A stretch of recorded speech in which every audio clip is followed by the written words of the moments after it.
Bwana Mungu amesema hivi: tazameni, nitayafunua makaburi yenu, nitawapandisha ninyi kutoka makaburi yenu, enyi watu wa taifa langu, nitawarudisha katika nchi ya Israeli. Nanyi mtatambua ya kuwa ndimi Bwana, nitakapofunua makaburi yenu na kuwapandisha ninyi kutoka makaburi yenu, enyi watu wa taifa langu. Nitatia roho yangu ndani yenu, nanyi mtaishi. Nitawaweka ninyi kutoka nchi yenu, nanyi mtajua ya kuwa mimi Bwana nimenena, tena nimefanya. Ndilo neno la Bwana. Kwa kufikiria somo, tutaimba wote zaburi pamoja na waimbaji inayosema:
Somo la pili.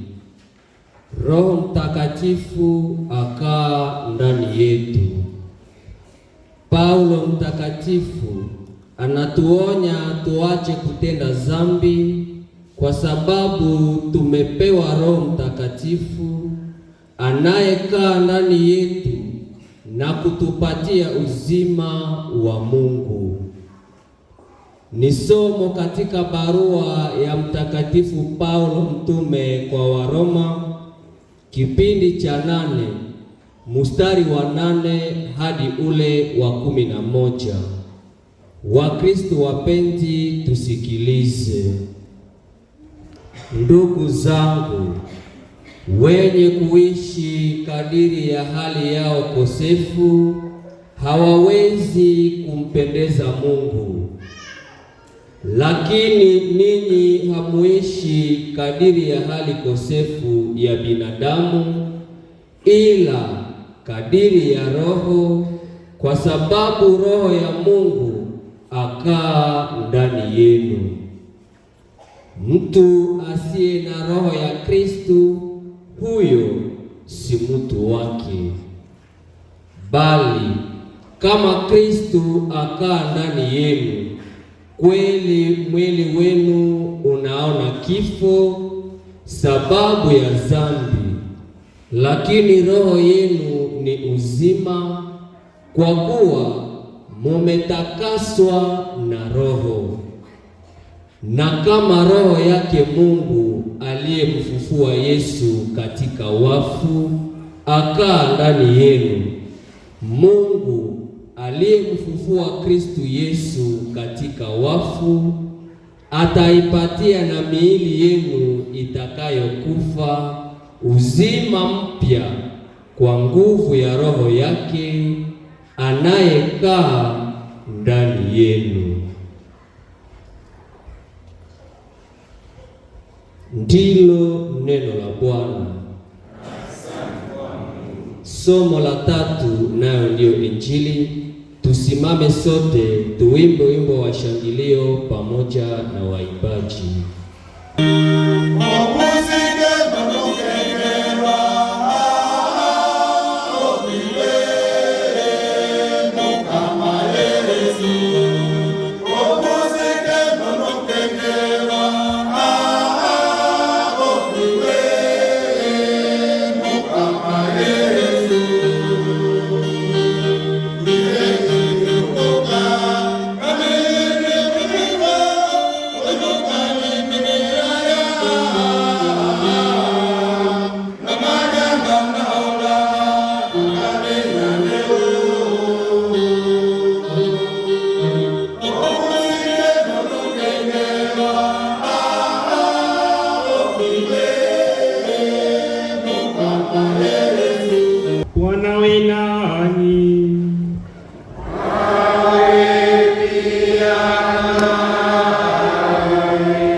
Injili ya Bwana wetu Yesu Kristo ilivyoandikwa na Yohane.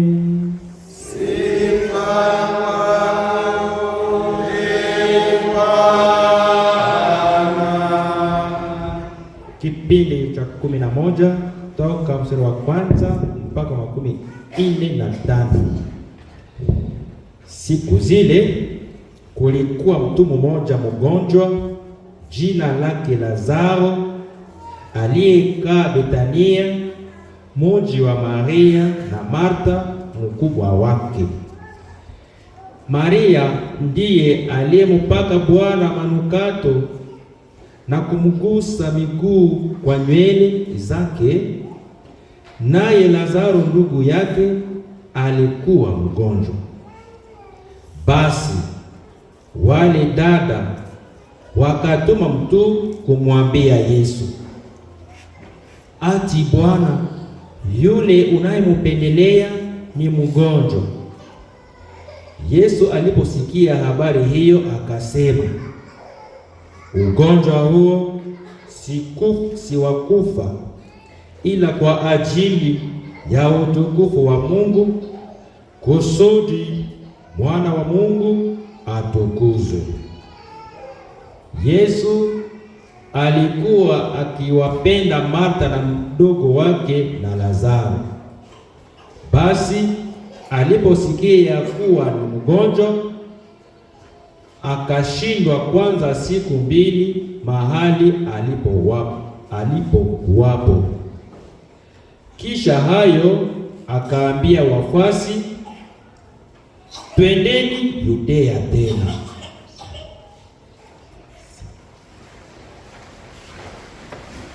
Wafuasi wakamwambia, Rabi, siku hizi Wayahudi walitafuta kukupiga mawe, nawe unakwenda kule tena? Yesu akajibu, je, sasa za mchana ni 12? Mtu akitembea mchana hajikwae mguu, kwa sababu anaona mwanga wa dunia hii. Lakini mtu akitembea usiku anajikwaa, kwa sababu mwanga haumo ndani yake. Alisema hayo, kisha akawaambia, Lazaro rafiki yetu amelala, lakini nakwenda kumwamsha katika usingizi. Basi wafuasi wake wakamwambia, Bwana, ikiwa amelala ataokoka. Yesu alikuwa amesema hayo juu ya kufa kwake Lazaro. Wao lakini walizani kwamba alisema juu ya kulala usingizi. Ndipo Yesu akawaambia waziwazi, Lazaro amekufa, nami nina furaha kwa ajili yenu, kwamba siku wako mpate kuamini. lakini twendeni kwake.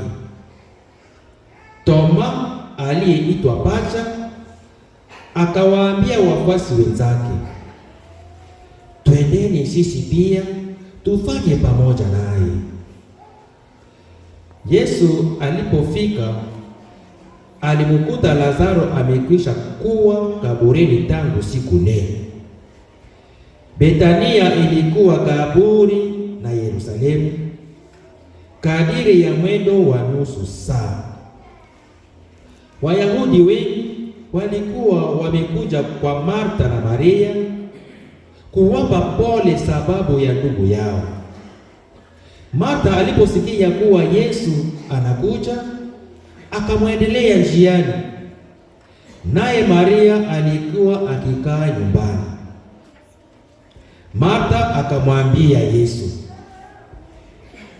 Bwana, ungalikuwapo hapa, ndugu yangu hangalikufa.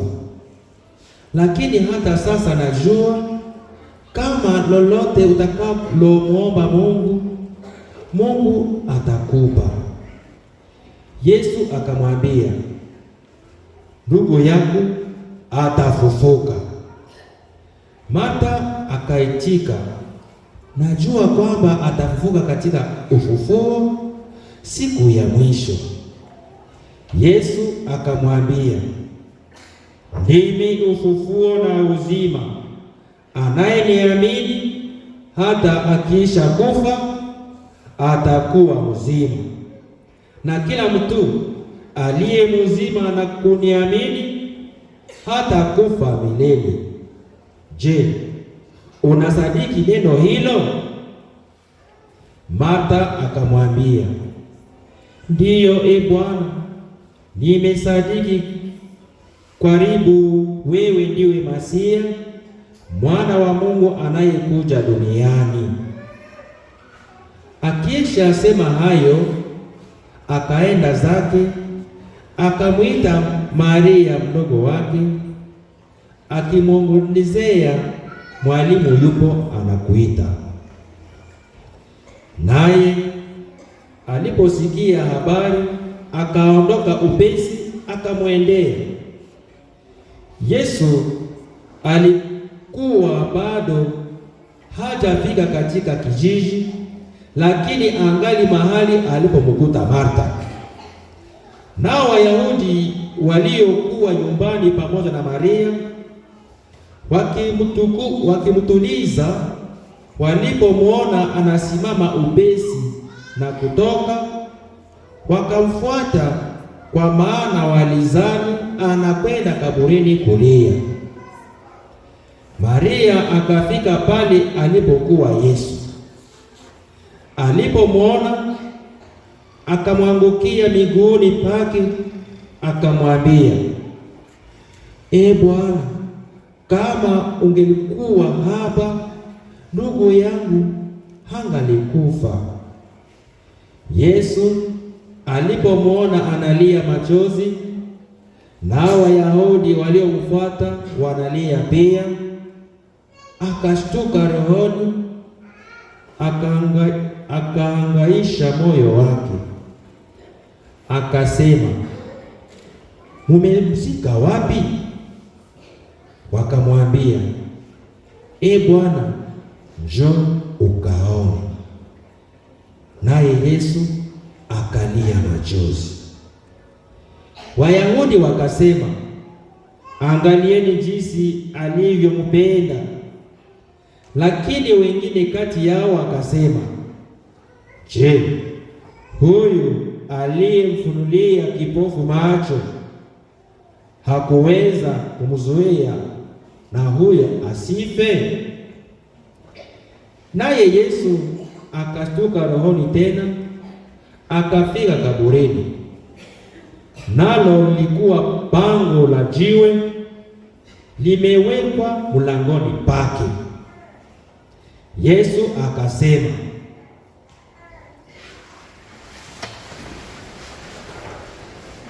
ondoeni jiwe hili. Martha, dada yake yule aliyekufa, akamwambia, Bwana, ananuka sasa, maana leo ni siku ya 4 tangu kufariki kwake. Yesu akamwambia, je, si nimekwisha kukuambia kwamba ukiamini utaona utukufu wake Mungu? Basi wakaondoa jiwe. Yesu akainua macho yake juu akasema, Baba, nakushukuru kwa kuwa umenisikiliza. Nami nalijua ya kama wanisikiliza siku zote, lakini nimesema hivi kwa ajili ya watu wanaonizunguka, wapate kusadiki kwamba ndiwe uliyenituma. Alipokwisha kusema hayo, akalia kwa sauti kubwa, Lazaro, njoo nje. Naye aliyekufa akatoka, amefungwa vitambaa miguu na mikono na kufunikwa uso wake sanda. Yesu akawaambia, mfungueni mkamwache aende zake. Wengi kati ya Wayahudi waliokuja kwa Maria walipoona aliyofanya Yesu wakamwamini. Tushangilie neno la Bwana.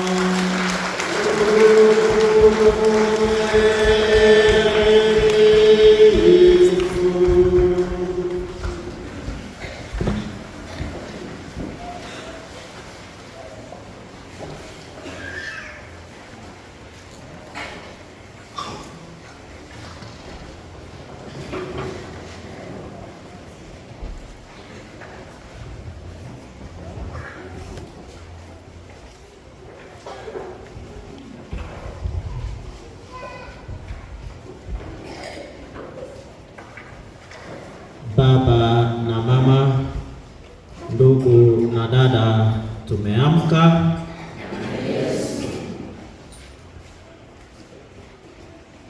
Ni kweli tumeamka na Yesu, sababu pasipo Yesu tunabaki katika usingizi. Na siku ya Mungu ya leo, ikiwa tumesikiliza vema maandiko matakatifu na ikiwa tumeamini neno ambalo tumetoka kusikia, sisi kama Wakristo tutakuwa na maoni yengine juu ya kifo hapa duniani. Hata tutakapoona ndugu au dada au mpenzi wetu kufariki kutoka hapa duniani, tutakuwa na imani kwa Yesu Kristo na tutatambua kwamba hakufe lakini analala kwa yule aliyepokea roho ya Bwana. Kuna mambo inayotuletea huzuni sisi kama wanadamu. Kuna magonjwa tunahangaika, kifo tunalia na kulalamika.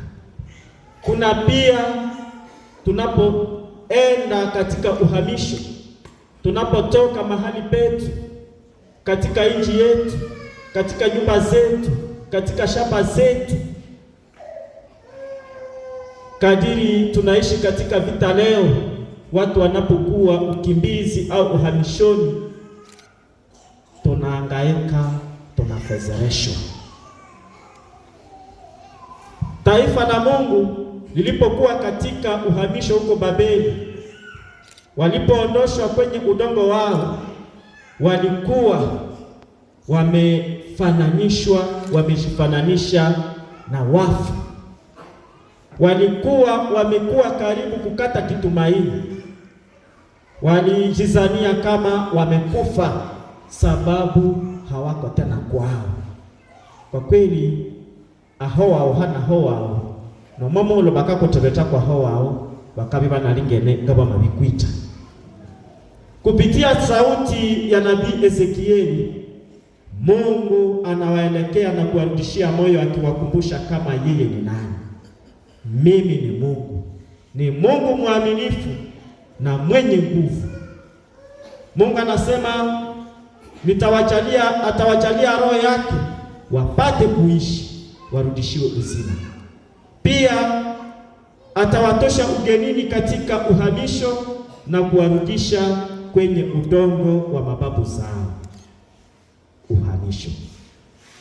Uhamisho, kifo, magonjwa vinatuhuzunisha, lakini inayoweza kutuhuzunisha zaidi ni dhambi, sababu kupitia dhambi tumekufa. Mungu hawezi akawaachilia wale anaowapenda hata kidogo, hawezi akawaachilia. Na kiwa Mungu anakupenda nawe umempenda, uwe na moyo, hata katika magonjwa atakuletea msaada. Ni hiyo tunaona katika injili ya leo, Yesu anapomfufua Lazaro. Jina lake Lazaro linamaanisha kwamba Mungu analeta msaada. Injili ya leo inaanza kama hadithi. Mtu mmoja alikuwa mgonjwa, jina lake Lazaro wa Betania. Ni kama hadithi. Lazaro ni ndugu mmoja kati ya dada wawili, Maria na Martha, marafiki wake Yesu Kristo.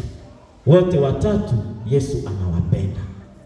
Shida inatokea, Lazaro amepatwa na ugonjwa, amegonjwa.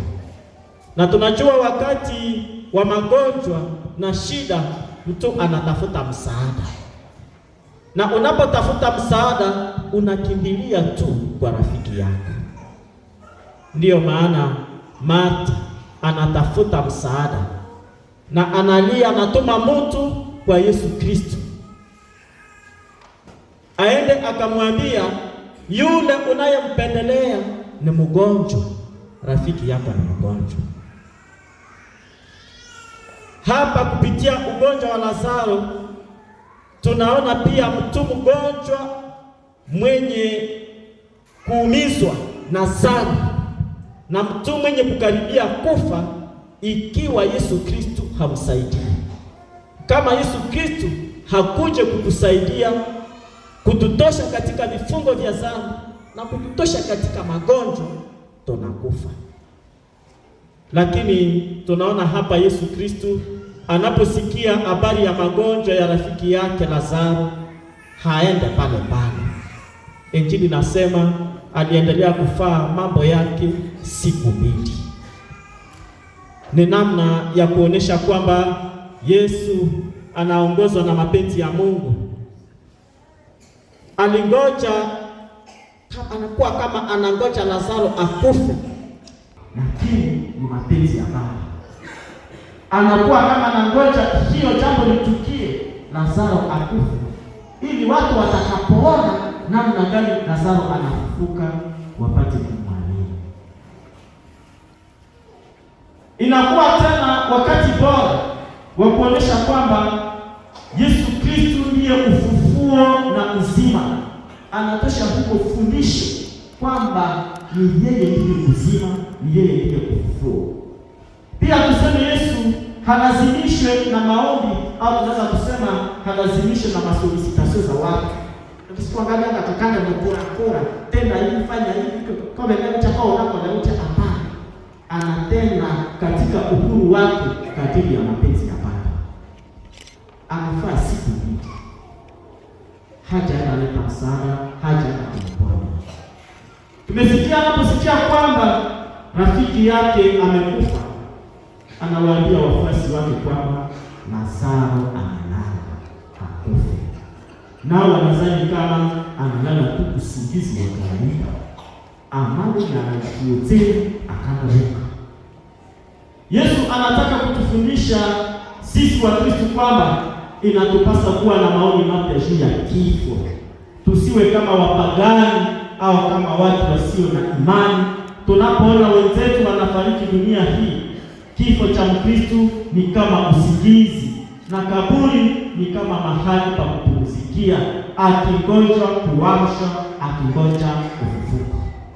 Tusilie kama wapagani, kifo tu ni mpito, na kwa mwisho tutafufuka ikiwa tuna imani. Kwa dada zake na wafuasi wake, Lazaro anaonekana kama mfu, lakini machoni pa Yesu anang'aa. Tumesikia kisha hizo siku mbili anaenda kwenye ndugu zake, kwenye rafiki zake huko Bethania. Tuende. Tumesikia kwamba ndugu yetu, rafiki yetu amekufa, naenda kumwamsha.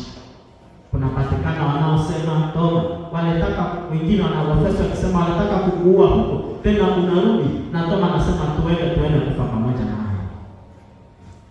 Yesu anapofika anauliza, mlimuweka wapi? Tulimweka fasi fulani, uje uone. Tumesikia Yesu anahuzunika, analia machozi.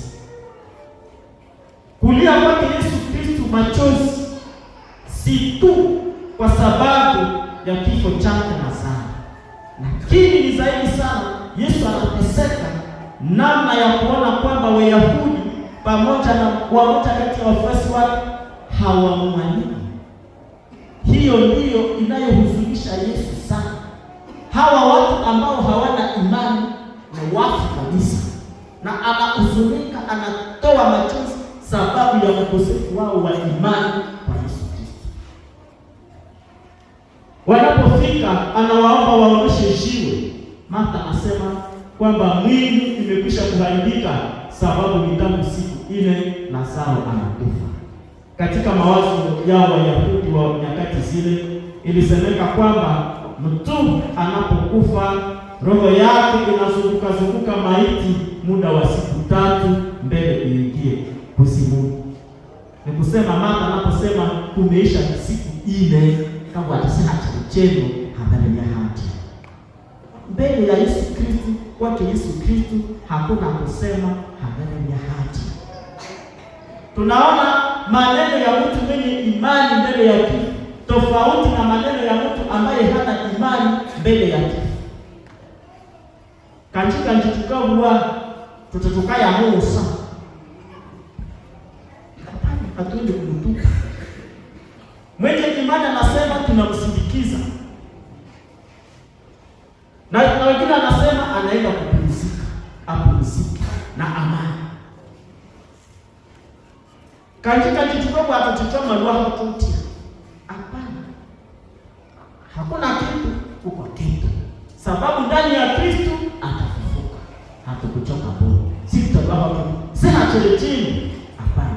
Siku 4 zimepita, na katika maoni yako kusema roho ilipeka zunguka siku 3 ishaenda kuzunguka siku 4 imepita, sina chini. Lazaro anakufa lote. Hiyo ndiyo maneno yake na sina chini. Yesu Kristo anaendelea kusisimusha imani yao. Tumesikia Yesu Kristo anasali sala za Kristo wanapoondosha jiwe, anamshukuru Mungu. Sio kusema anafurahi na shukuru Mungu kwa kifo cha rafiki yake. Hapana, sisi tumesema ila sababu amepata wakati bora ya kumfufua Lazaro, au tuseme ya kufaa kuonesha kwamba yeye pia ni ufufuo, naye atafufuka katika wafu, na ndani mwake wote watafufuka. Pia watu wanaozunguka saa hii Yesu Kristo wapate kuona katika imani yao, wapate kukomaa katika imani yao, kuendelea katika imani yao ndani ya Kristo, wanapoona Yesu anatenda muujiza huu. Kila muujiza, kila jambo nzuri ambalo Mungu anatutendea ni atuomba tukomae katika imani. Kuna watu wanafika misa ya uponyaji, wanaona maajabu, wanaona Mungu anatenda miujiza fulani. Kuna wale ambao wanabakilia tu kwa miujiza, wanatazama tu watu wanaanguka, wanalalamika, watu wanakombolewa, wengine wanaanza kutembea, wengine wanacheka, wengine wanaona, wanabakilia tu kwa miujiza. Katika hiyo yote, muujiza mkubwa ni kuongoka, kuacha dhambi, sababu hiyo ndio kifo, na kukomaa katika imani. Ni hiyo ambayo Mungu anangoja kwetu.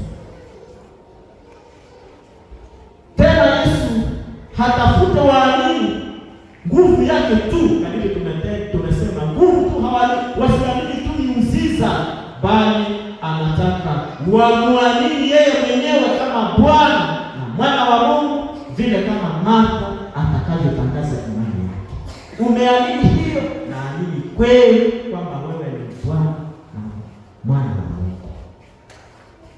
Tumeona Wayahudi na wengine walifika nyumbani wa Martha na Maria kwa kuomboleza tu, kwa kulia tu. Hawa wote Yesu anawaombea katika sala ambayo anaomba katika Injili ya leo. Anatuombea sisi wote walio na magumu katika imani yao, wote ambao hawajamfahamu kama mwana wa Mungu, wote ambao hawajatambua kwamba yeye ni uzima, ni ufufuo na uzima, wote ambao hawajatambua kwamba katika yeye tuna uzima, hata kama tunakufa tutafufuka. Yesu Kristo anatuombea, na kwa mwisho anamfufua Lazaro. Yamkini sio tu kuamsha kaburini, lakini kwake Yesu ni kumfikisha mtu apite kutoka kifo na kufikia uzima kupitia imani ndani ya Kristo. Tunarudia kwamba katika dhambi tunakufa kabisa, lakini ndani ya imani tunafufuka. Ni kusema kifo cha kweli ni ukosefu wa imani kwa Kristo. Kama sina imani kwa Kristo, ijapokuwa natembea, ijapokuwa nasema niko mfu, lakini ninapoamini Yesu Kristo, ninapotembea katika imani, ninapotoka katika kutokuamini na kuendelea mpaka imani, hapo natoka katika kifo na nafufuka pamoja na Yesu Kristo. Ndugu wapenzi, tumwombe Mungu kwa siku ya leo atujalie kutambua udhaifu wetu, atujalie kumlilia na kumuita katika magumu na katika mateso. Ni mwanzo wa imani. Msaada wao ni katika Bwana aliyeumba mbingu na dunia. Ukiwa na magonjwa, ukiwa na mgonjwa, vile kama Martha, una rafiki wa kwanza ndiye Yesu Kristo. Tuende tumwambie akuje. Kama Martha anasema ungalikuwa hapa ndugu yetu hangalikufa. Ni kusema alikuwa na imani kwa uwezo wa Yesu Kristo, kwamba Yesu Kristo angalikuwa hapa, magonjwa yake yalikoma na moto hangalikufa. Lakini Yesu Kristo anaendelesha kukomanisha imani yake zaidi na zaidi, hata kwamba mtu akikufa, Yesu Kristo ndiye ufufuo na ana uwezo wa kurudisha uzima. Unaamini hayo? Baba anasema naam. Ni imani hii hiyo ambayo tunaomba kwa ndugu na dada zetu. Yesu Kristo anapotuombea leo sisi wote, tuwategemea jamaa wetu na rafiki zetu ambao wameenda mbali naye kwa kutafuta msaada pembeni na Yesu Kristo. Tujue bila Yesu Kristo hakuna wokovu. Mungu atusaidie na atulinde, atufufue kutoka kifo katika dhambi, ili tuweze kupata uzima ndani ya Yesu Kristo tukiwa na imani. Sababu katika somo la pili Paulo anasema anayetenda dhambi hampendezi Mungu. Ikiwa anatenda dhambi kweli simpendezi Mungu, lakini ninapoacha dhambi na kupokea roho ya Bwana ambaye anakaa ndani mwangu, roho ya Bwana akikaa ndani mwetu, hata kama tunakufa sababu ya dhambi zetu, lakini tutaishi